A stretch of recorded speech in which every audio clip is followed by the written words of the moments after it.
서울의 한 식당에 일본에서 방문한 일본인 코치가 연신 신음소리를 내며 카메라로 여기저기 촬영합니다. 일본에서 선수들이 먹는 음식량 그리고 식단 균형 등을 비교하면서 머리를 감싸매면서 뭔가를 열심히 수첩에 적고 있는데요. K리그 축구 선수들이 식당에 들어와서 먹는 메뉴를 관찰하면서 뭔가 깨달은 표정입니다. 이번 월드컵 아시안 예선컵을 보면 한국이 싱가포르와 중국을 5대0, 3대0으로 압도적으로 이겼습니다. 골들도 그렇지만 우선 신체 조건도 우리나라 선수들이 다른 아시아 국가들에 비해서 월등히 뛰어난 걸 볼 수 있습니다. 대한민국의 축구 선수들이 유럽에 가서 최고의 공격수, 미드필더, 수비수로 활동하는 걸 이제는 흔하게 보게 됐는데요. 그만큼 피지컬이 유럽 선수들과 맞설 수 있게 좋아졌다는 반증이기도 합니다. 아시아 축구 게임의 맹주인 일본과 한국을 비교하자면 일본이 피파 랭킹 18위고 한국이 24위로 일본이 한국보다 피파 랭킹이 높습니다. 프리미어리그에서 뛰고 있는 일본 선수들이 한국 선수들보다 많습니다. 그럼에도 불구하고 한국인 선수들의 개인 기량과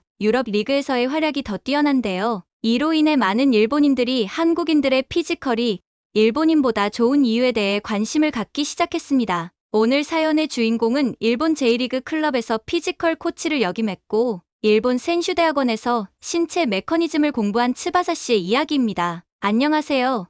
여러분, 우선 근본 한국이 월드컵 예선에서 싱가포르를 5대0, 중국을 3대0의 큰 점수 차로 연승한 것을 축하드려요. A매치에서도 튀니지전 4대0, 베트남전 6대0으로 이기는 모습을 보면서 일본 축구팀 입장에서 무서움을 느낄 정도였습니다. 28명 대 136명. 한국과 일본의 유럽파 축구 선수 규모 차이입니다. 한국이 유럽파로 이 팀을 만들어낸다면 일본은 12팀까지 만들 수 있는 숫자이지요. 그런데 올해 2023년 항저우 아시아게임에서 2분 만에 일본이 선제골을 냈음에도 한국이 일본을 꺾고 금메달을 차지했어요. 물론 일본 축구가 한국 축구보다 실력이 높다고 객관적 평가가 있지만 한국 선수들의 신체적 우위를 보면서 많이 부러웠어요. 한국인과 일본인 간에는 체구 차이가 존재합니다. 한국은 공격수나 센터백 분야에서 190cm 이상의 선수가 많아서 신체 크기 측면에서 월드 클래스로 평가받을 만합니다. 성인 남성 기준으로도 한국이 일본보다 조금 더 키가 크지만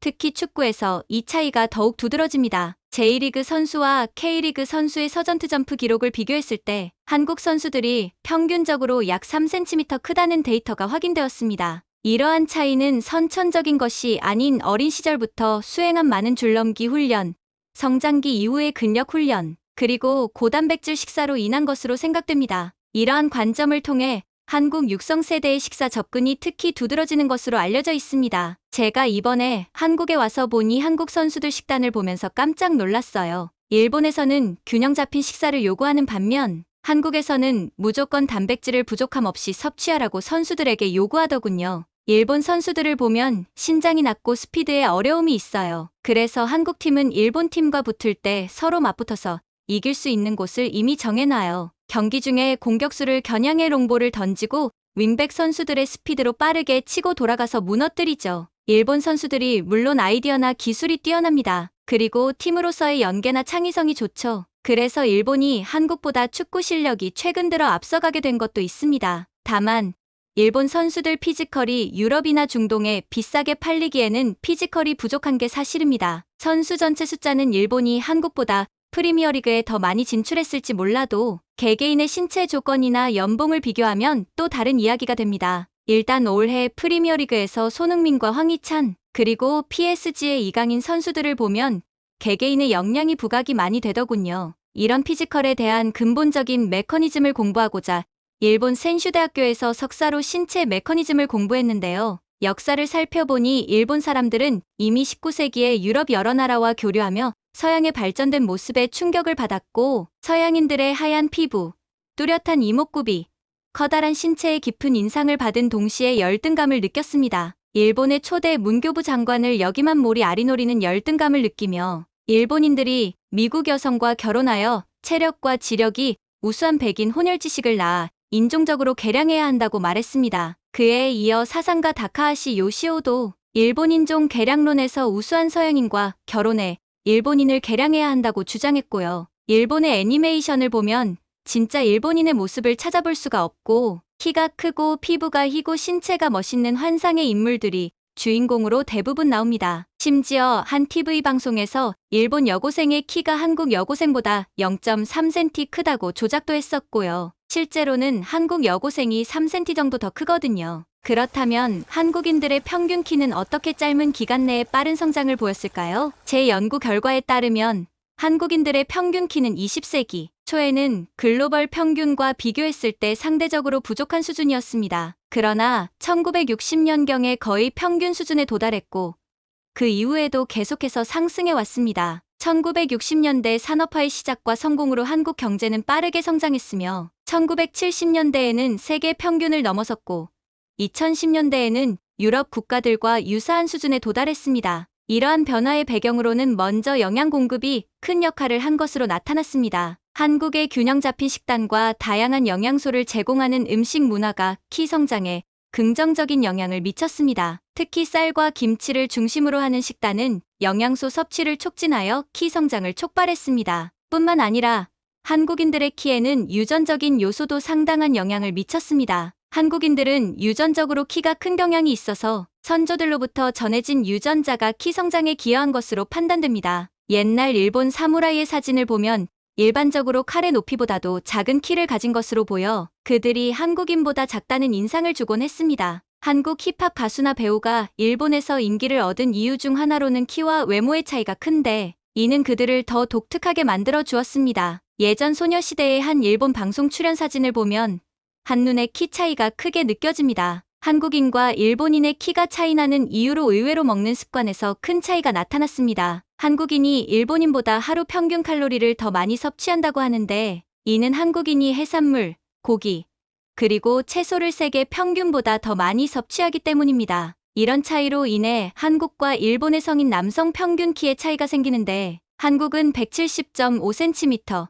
일본은 170.1cm로 조사되었습니다. 한국의 남성 키는 아시아에서 두 번째로 크다고도 알려져 있습니다. 외국인들 사이에서도 한국인이 일본인보다 키가 크다는 인식이 있다는 사실이 알려져 있습니다. 한국을 방문한 일본인이 글로벌 커뮤니티에 자신의 경험을 공유하였는데 그들은 지하철에서 일본인보다 키가 큰 한국인을 많이 본다고 언급하였습니다. 이에 대해 그들은 어떻게 이런 현상이 일어났는지 이해할 수 없었다고 덧붙였습니다. 관련해서 한국에 방문했던 일본 여행가들 커뮤니티에 이런 글도 떠돕니다. 내 키가 171cm인데 일본에서는 이를 크다고 생각할 수도 있었지만 한국에서는 그렇게 느껴지지 않았어. 한국에서는 이 정도 키를 평범하다고 생각하고 때로는 조금 작다는 느낌도 받기도 했었어. 한국에서 이 키는 평균치보다 약간 작은 편이라고 볼 수 있을 것 같아. 내 개인적인 경험으론 한국 남성의 평균 키는 대략 173cm, 여성은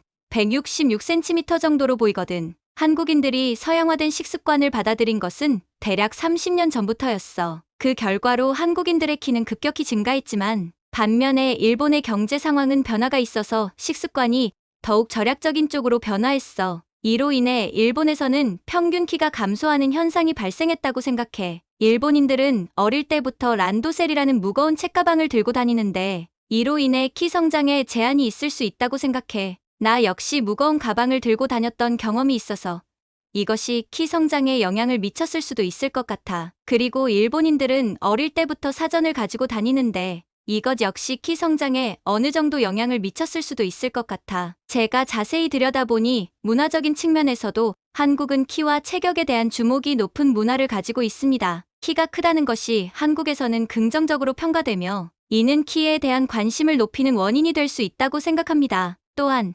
환경적인 측면에서는 깨끗하고 안전한 생활 환경이 한국인들의 건강한 키 성장을 지원합니다. 한국의 의료 시스템과 건강관리 문화도 큰 역할을 하며 안전한 환경이 키 성장에 도움을 줍니다. 이런 다양한 이유들이 결합하여 한국인들의 평균 키가 점점 더 커지고 있는 것으로 보입니다.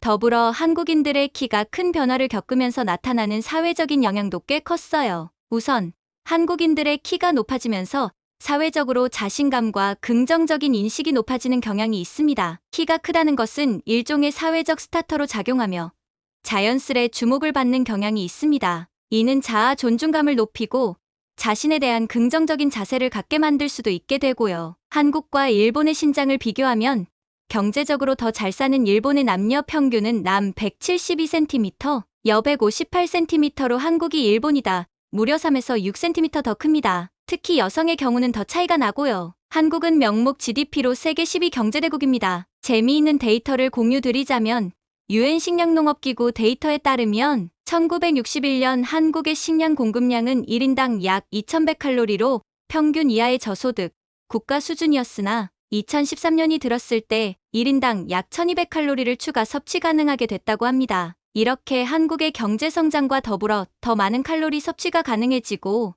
이를 통해 한국인들의 키가 급격히 성장했다고 합니다. 실제로 지난 세기 가장 많이 신장이 늘어난 성인은 한국 여성과 이란 남성이라고 합니다. 일본에 돌아가면 축구 코치인 제가 일본 전체 정책을 바꿀 수는 없겠지만 최소한 제가 속한 일본 축구팀 선수들이 한국 선수들처럼 잘 먹을 수 있도록 할 겁니다. 특히 유소년 팀부터 한국 선수들처럼 식단을 따라해서 일본 축구 선수들도 피지컬이 좋다는 이야기를 듣게 하는 게 제 꿈입니다. 이번 한국에서 배운 것이 크게 도움이 될 것 같습니다. 여러분, 일본인 축구 코치 츠바사 씨의 이야기 잘 들으셨죠? 한국 사람들은 밥심으로 살아갑니다. 항상 인사말에 밥이라는 단어가 들어갑니다. 밥 잘 먹었어. 밥 먹고 왔니? 밥심으로 잘해보자. 특히 한국의 가장 가난했던 시절부터 지금의 잘 사는 한국을 다 경험하신 어르신들하고는 인사를 나눌 때 꼭 밥이라는 단어가 들리고 여기에는 한국 사람들만의 정과 진심이 담겨서 마음이 따뜻해지고는 합니다. 그 덕에 지금의 키 큰 한국 축구 선수들이 세계 최고 무대에서도 피지컬로 밀리지 않고 한국 국민들에게 멋진 무대와 감동을 선사하는 것 같습니다. 구독과 좋아요는 영상 제작에 큰 힘이 됩니다. 끝까지 시청해주셔서 감사합니다.